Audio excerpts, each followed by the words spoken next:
Hello, all the student of MSc. In this class, we are talking about the water soluble vitamins.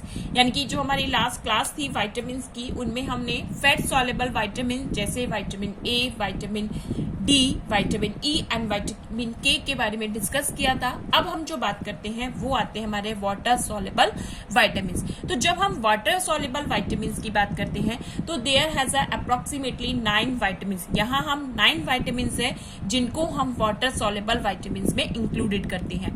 It means these vitamins are soluble in water but not soluble in fats. कि ये vitamins क्या है, water में soluble है, fat में soluble नहीं होते हैं. And due to their quality that they are easily soluble in water, they are easily help in to observe. यानी कि इनका एब्जॉर्प्शन भी क्या किया जा सकता है, इजीली किया जा सकता है. जैसे फैट सॉल्युबल जो विटामिन्स होते हैं उनके एब्जॉर्प्शन के लिए हमने क्या बात करी थी कि उनके लिए कोई स्पेसिफिक बाइंडिंग प्रोटीन, या अगर हम बात करते हैं बाइल जूस के थ्रू लिपोप्रोटीन प्रेजेंट होते हैं तो उनके थ्रू वो एब्जॉर्ब किए जाते हैं बॉडी में. तो वाटर सॉल्युबल के लिए ऐसे किसी स्पेशलाइज्ड कैरियर प्रोटीन की रिक्वायरमेंट नहीं होती है. सेकेंडली और अगर हम बात करते हैं तो वाटर सॉल्युबल जो विटामिन्स होते हैं ये बॉडी में स्टोर नहीं होते हैं. These vitamin can be excreted out from the body easily. तो इन विटामिन्स की वजह से बहुत मेजरली जो डिसीजेज होती हैं वो कॉजेज नहीं होती. यानी कि अगर इनकी लैकिंग हो गई है तो उनसे डिसीजेस कम कॉजेज होती है. यहाँ अगर हम बात करते हैं वाटर सॉल्युबल विटामिन्स में तो टोटली हमने कौन भी बात करी, 9 विटामिन्स आते हैं. जनरली इनको हमने 2 कैटेगरीज में क्लासिफाइड किया था as a vitamin B complex and non B complex. तो नॉन बी कॉम्प्लेक्स में केवल एक सिंगल विटामिन आता है, that is the vitamin C which is also known as ascorbic acid. और इसके साथ अगर हम बात करते हैं जो 8 विटामिन्स हैं वो 8 विटामिन्स किस में आते हैं, विटामिन बी कॉम्प्लेक्स में आते हैं, जिसमें इंक्लूडेड किए जाते हैं हमारे vitamin B1 that is known as riboflavin, thiamine. B2 is a riboflavin, niacin, B3 biotin, B7 pantothenic acid as a B5, pyridoxine B6, folic acid B9 and the cobalamin that is the vitamin B12. तो different या हम कह सकते हैं 8 vitamin किस में आते हैं, हमारे विटामिन बी कॉम्प्लेक्स में आते हैं. और एक हमारा जो विटामिन आता है नॉन बी कॉम्प्लेक्स में वो आता है हमारा विटामिन सी, जिसको हम एस्कॉर्बिक एसिड भी कहते हैं. तो अब इस सीरीज में जब हम आगे स्टार्ट करते हैं तो फर्स्टली हम बात करते हैं विटामिन B1. फर्स्टली कौन सा आता है, हमारा विटामिन B1 आता है. And vitamin B1 is also known as thiamine. इसको हम क्या कहते हैं, थायमिन भी कहते हैं, but it is not a active form. ये क्या है, ये इसकी एक्टिव फॉर्म प्रेजेंट नहीं होती है. जनरली अगर हम विटामिन बी की बात करते हैं, the vitamin B is having a TPP यानी कि thiamine pyrophosphate. So this thiamine pyrophosphate is the active form of thiamine. यानी कि जनरली अगर हम बात करते हैं विटामिन B1 जो होता है जिसको हम थायमिन कहते हैं, ये जो थायमिन होता है ये बायोलॉजिकल एक्टिव फॉर्म नहीं होती है. ये बायोलॉजिकल एक्टिव फॉर्म कौन सी आती है, वो आती है इसकी थायमिन पायरोफॉस्फेट. और ये कैसे फॉर्म्ड होती है, active form, and it is form by the transfer to the phosphate group of ATP to thiamine. Generally ये फॉर्म्ड कैसे होती है कि जो पायरोफॉस्फेट ग्रुप होता है वो कहां से, थायमिन से क्या करेगा, ट्रांसफर होता है. तो अगर हम इस रिएक्शंस की बात करते हैं तो इस रिएक्शन में जनरली होता क्या है कि अगर हम बात करें एक्टिवेटेड होने के लिए विटामिन जो B1 होता है उसको एक्टिवेटेड होने के लिए क्या होता है कि जो थायमिन होती है, यानी कि जनरली अगर हम बात करें कि जो थायमाजोल रिंग होती है ये किससे ज्वाइन करती है, पायरिमिडीन से ज्वाइन करती है with the help of methyl bridges. क्या होगा इसमें कि अगर हम बात करें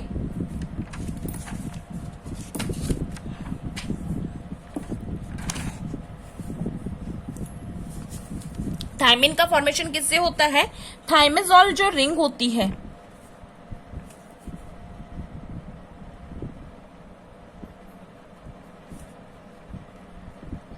ये जो थायजोल रिंग होती है, ये थायजोल रिंग किसके साथ जनरली अगर हम बात करें कि ज्वाइन करती है सब्स्टिट्यूट पायरिमिडीन के साथ।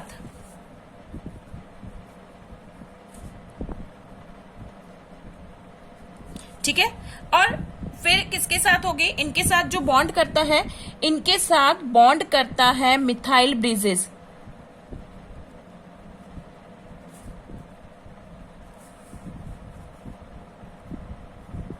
तो इन मिथाइल ब्रिजेस के थ्रू क्या फॉर्म्ड हो जाता है, ये फॉर्म्ड होता है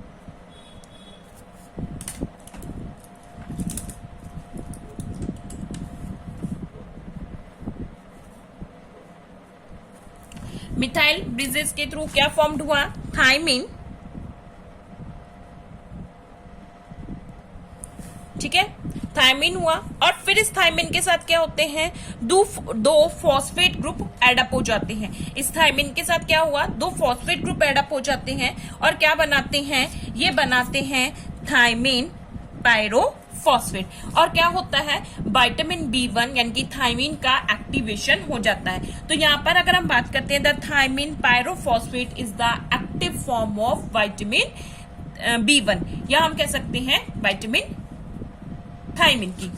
तो जनरली क्या होता है कि जो थाइमोजोल रिंग होगी वो किसके साथ, जो पायरिमिडीन के साथ मिथाइल ब्रिजेस के थ्रू बॉन्ड करती है, यानी कि ज्वाइंट करती है, और क्या बनाती है, थायमिन बनाती है। और फिर इस थायमिन के साथ किसका फॉर्मेशन होता है, जो ये फॉर्मेशन होता है 2 फॉस्फोर ग्रुप का, या तो क्या बन जाता है, थायमिन पायरोफॉस्फेट का फॉर्मेशन हो जाता है।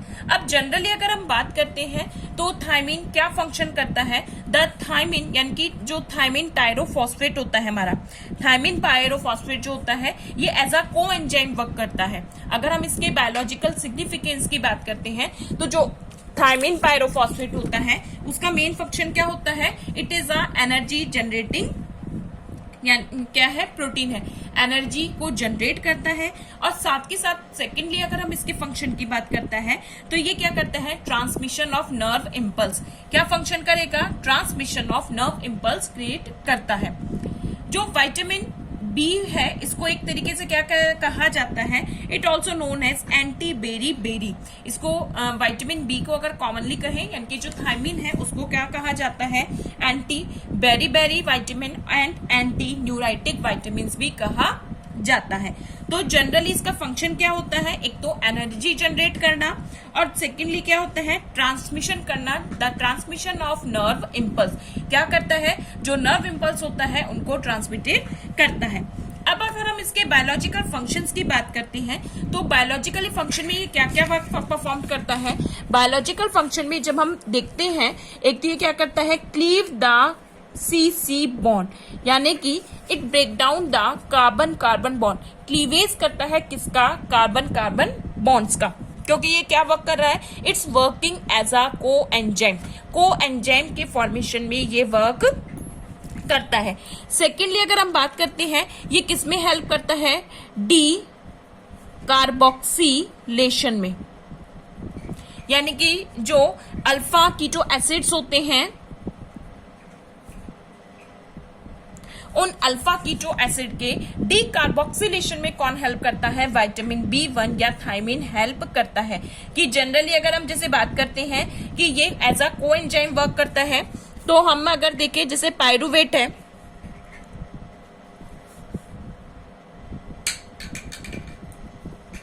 जो कि क्या है, एक तरीके से अल्फा कीटो एसिड है।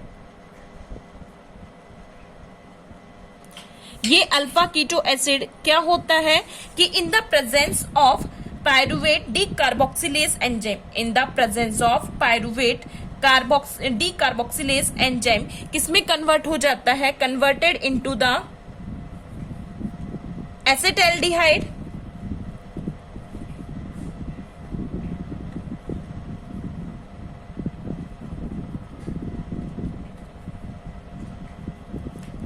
एंड एसिटाल्डिहाइड में बनेगा। यहां पर अगर हम बात करते हैं क्या होगा, NADNADH2, और क्या होगा यहां पर, सॉरी, थायमिन पायरोफॉस्फेट का यूजेस होता है। तो जनरली एक तरीके से हम बात करें, इसका मेन फंक्शन क्या करता है, ये decarboxylation of alpha keto acid के डीकार्बोक्सिलेशन में हेल्प करता है। इसके अलावा अगर हम बात करते हैं तो इसका और अगर हम फंक्शन देखें तो फंक्शन किसमें आता है, ट्रांसमिशन किसमें आता है, ट्रांस कीटोलेशन में भी इसका फंक्शन होता है। जो ट्रांस कीटोलेशन एक्टिविटी होती है उसमें भी ये क्या करता है, हेल्प करता है। यानी कि जैसे xylulose 5 phosphate and ribulose 5 phosphate जो होता है वो ट्रांस कीटोलेज एंजाइम के थ्रू किसमें कन्वर्ट हो जाता है, sedoheptulose phosphate and glyceraldehyde 3 phosphate में कन्वर्ट हो जाता है। तो जनरली अगर हम बात करते हैं इसके दो मेन फंक्शन होता है कि क्या फंक्शन करता है, एक तो ये अल्फा कीटो यानी कि जो डीकार्बोक्सिलेशन में हेल्प करता है और इसके साथ साथ किसमें हेल्प करता है, ये हेल्प करता है ट्रांसकीटोलेशन में। तो जनरली कौन सा आता है हमारा, फर्स्ट जो हमारा fat soluble vitamin water soluble vitamin आता है, that is the vitamin B1 जिसको हम थायमिन कहते हैं। और थायमिन को जो है विटामिन बी की एक्टिव फॉर्म नहीं है, इसकी एक्टिव फॉर्म कौन सी होती है, थायमिन पायरोफॉस्फेट। अगर हम इसके सोर्सेज की बात करते हैं विटामिन B1 की, तो इसका जो मेजर सोर्स होता है वो होता है अनपॉलिश्ड राइस्ड। जो अनपॉलिश्ड राइस्ड होता है उसमें 80% तक क्या प्रेजेंट होता है, विटामिन B1 प्रेजेंट होता है। फर्स्टली विटामिन B1 जो है वो नेम क्यों प्रोवाइड किया गया है, ये नेम इसलिए प्रोवाइड किया है कि बी कॉम्प्लेक्स में जो फर्स्टली डिस्कवर विटामिन है वो थायमिन है, इसीलिए इसको B1 भी नेम प्रोवाइड किया गया है। तो अब ये डिसीज कौन सी कॉज करता है, ये कॉज करता है डिसीज बेरी। तो इसके थ्रू की इसकी वजह से कौन सी डेफिशिएंसी कॉजेज हो जाती है, बेरी डिसीज कॉजेज हो जाती है। तो ये हमारा आता है vitamin B1 that is the thiamine. Next class में हम और अदर विटामिन के बारे में स्टडी करेंगे। Thank you students.